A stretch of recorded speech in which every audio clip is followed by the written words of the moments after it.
সম্মানিত দর্শক, মৎস্য উদ্যোক্তা ও মাছ চাষি ভাইদেরকে আসসালামু আলাইকুম। নতুন আরও একটি ভিডিওতে স্বাগতম জানাচ্ছি রনি মৎস্য নার্সারির পক্ষ থেকে।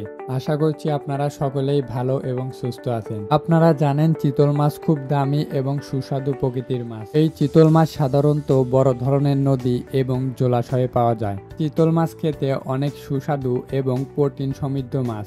এই কারণে মাছের বাজারে চিতল মাছের চাহিদাটা অনেকটাই বেশি অন্যান্য মাছের তুলনায়। চিতল মাছ চাষ করে অনেক মৎস্য চাষিরাই লাভবান হচ্ছেন। পুকুরে এই মাছ চাষের ক্ষেত্রে কোনো রকম ঝামেলা ছাড়াই চাষ করা যায় জন্য এই মাছ চাষের দিকে অনেক মৎস্য চাষিরাই ঝুঁকছেন। এই চিতল মাছ চাষ করার ক্ষেত্রে অবশ্যই কোনো বড় ধরনের পুকুরে চাষ করতে হবে, কারণ ছোট পুকুরের তুলনায় বড় পুকুরে চিতল মাছ খুব দ্রুত বড় হয়। তবে অনেক মৎস্য উদ্যোক্তা ভাইয়েরাই চিতল মাছ চাষের ক্ষেত্রে চিতল মাছকে কি খাদ্য দিবে এ নিয়ে দুশ্চিন্তায় পড়ে যান। এই কারণে আপনাদের মাছ চাষ তেমন একটা লাভজনক হয়ে ওঠে না। এই চিতল মাছ চাষ করার ক্ষেত্রে প্রথমত আপনাকে মিশ্র চাষ করতে হবে। তবে চিতল মাছ যেহেতু রাক্ষসের স্বভাবের মাছ, এই বিষয়টাও আপনাকে মাথায় রাখতে হবে। এই চিতল মাছ জীবন্ত ছোট মাছকে খাদ্য হিসেবে গ্রহণ করে, তাই এই মাছ চাষে আপনাকে বিশেষ পদ্ধতি অবলম্বন করতে হয়। অর্থাৎ এই মাছ চাষ করার ক্ষেত্রে এর পাশাপাশি তেলাপিয়া মাছ চাষ করলে চিতল মাছের খাদ্যের চাহিদাটা মেটানো যায়। কারণ তেলাপিয়া মাছ প্রচুর পরিমাণে বাচ্চা দেয়, যা চিতল মাছের খাবার হিসাবে গুরুত্বপূর্ণ কাজ করে। চিতল মাছের সঙ্গে তেলাপিয়া মাছ চাষ করলে চিতল মাছের খাবারের কম পড়ে না, তেমনি তেলাপিয়া মাছেরও কোনো অসুবিধা হয় না।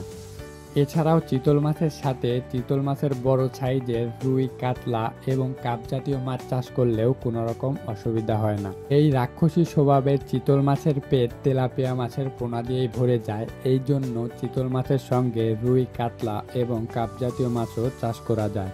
এই চিতল মাছ চাষ করার ক্ষেত্রে একটি চিতল মাছের ক্ষেত্রে 6 থেকে 7টি তেলাপিয়া মাছের বোট ছাড়তে হয়। তাই যে সকল মৎস্য উদ্যোক্তারা চিতল মাছ চাষের ক্ষেত্রে খাদ্য নিয়ে দুশ্চিন্তা করেন, তারা চাইলে এই উপায় অবলম্বন করে চিতল মাছ চাষে প্রচুর পরিমাণ লাভবান হতে পারবেন। তো যে সকল মৎস্য উদ্যোক্তা ভাইয়েরা চিতল মাছ চাষ করার জন্য পোনা নিতে চান, তারা চাইলে আজকের এই পোনাগুলো নিতে পারেন। আপনারা এই ভিডিওর স্ক্রিনে যে সকল পোনাগুলো দেখতে পাচ্ছেন, এগুলো হলো চিতল মাছের উন্নত মানের পোনা। আপনারা এই চিতল মাছের পোনাগুলো চাষ করে স্বল্প সময়ের মধ্যে বাজারজাত করতে পারবেন।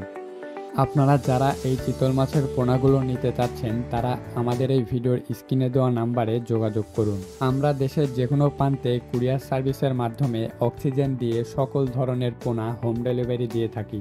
এছাড়াও যদি কেউ চান আমাদের হেচারিতে এসে সরাসরি পোনা সংগ্রহ করবেন, তাহলে আমাদের হেচারির ঠিকানা এই ভিডিওর ডিসক্রিপশন বক্সে দেওয়া রয়েছে।